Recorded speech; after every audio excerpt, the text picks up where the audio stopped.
Yeah, there are many who believe that there are some beings which do not have material form, and that some human beings exercise control over them, and for instance they can cause sickness, illness to other people through this agency. And when they find that jinn are mentioned in the Quran, they take this as support of their beliefs. Right. So on this background, I would request you to clarify the Quranic teaching about jinn. Right, inshallah. Although I have spoken on this subject very extensively, quite a few times before, but I should like to answer this question to you because this is your first question, and you remember that joke about Pehla Vaar hai?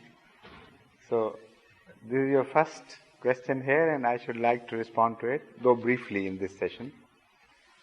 The fact is that the jinn have been spoken of in the Holy Quran and also have been explained differently at different places, not in the same manner.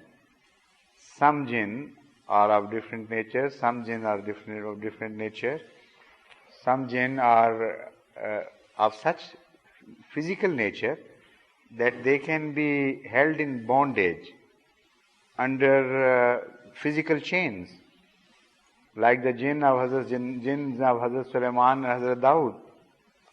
And they are spoken of as made of fire as well in the Holy Quran, and also as such as they can dive deep into sea and bring out the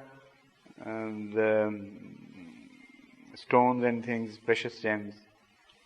So they are not the same jinns. Those made of fire could not dive into the sea and come out alive. Those made just of spirits without any physical form could not be held in chains, because the jinnai can walk through the walls and everything, stones and whatever they are made of. So how could they be held in chain, while the Holy Quran tells us muqarranina fil asfad, the jinns of Hazrat Sulaiman were bound in chains.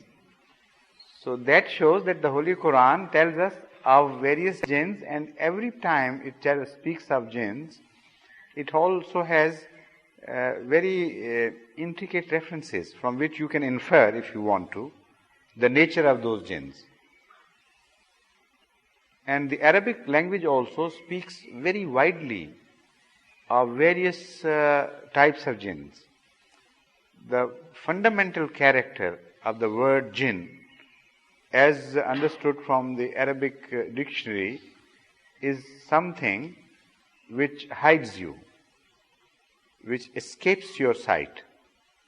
So, according to the Arabic language, all such people who live in mountains, who generally escape the sight and knowledge of the people living ordinarily in the plains, they are also called jinns. Such people who are called big people, who generally avoid contact with the commoners and the masses, they are also called jinns. Even women are called jinns. Those who observe parda, of course. Not the ladies here, generally speaking. Because the character of the word jinn is missing here. If you keep aloof, away from common sight or common touch, then you can be called a jinn. And also, the snakes are called jinns. Those who hide from the people, from the sight of other animals as well, and live in underground burrows, because they have that character, they are called jinns. Also, according to Ahmad sallallahu alaihi wasallam, the bacteria are called jinn. They also avoid sight, and that can be proved positively, categorically, from a tradition of Ahmad sallallahu alaihi wasallam, where he mentions that although normally it is said that you should use other dry objects for cleaning yourself if you do not have water after you have gone for stools. but you should avoid use of bones. You can use stones or earth or other thing, of dry objects, to clean yourself if you do not have water, like you use hair paper. But he said that you should not use bones for this purpose, because that is the diet of jinns. Now, it's fantastic, absolutely flabbergasting. How could Allah conceive of bacteria at that time? Allah must have told him that there is some harmful creature attached to this which you don't see. So because he didn't see and he knew Arabic better than anybody else, so he used the one common word jinn for that being, that creature. So now we know what he meant. But Sahaba, even if they didn't know, they would follow him, and they benefited from that obedience. So they stopped using bones, because if they used it for cleaning themselves, they may convey some harmful bacteria inside the body and to ultimate detriment of the person himself. So this is the jinn as we understand from the Holy Quran.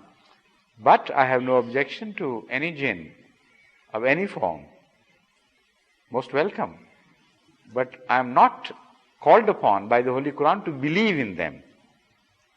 Iman billah is a must. Iman bil kutab, that is the books, is a must.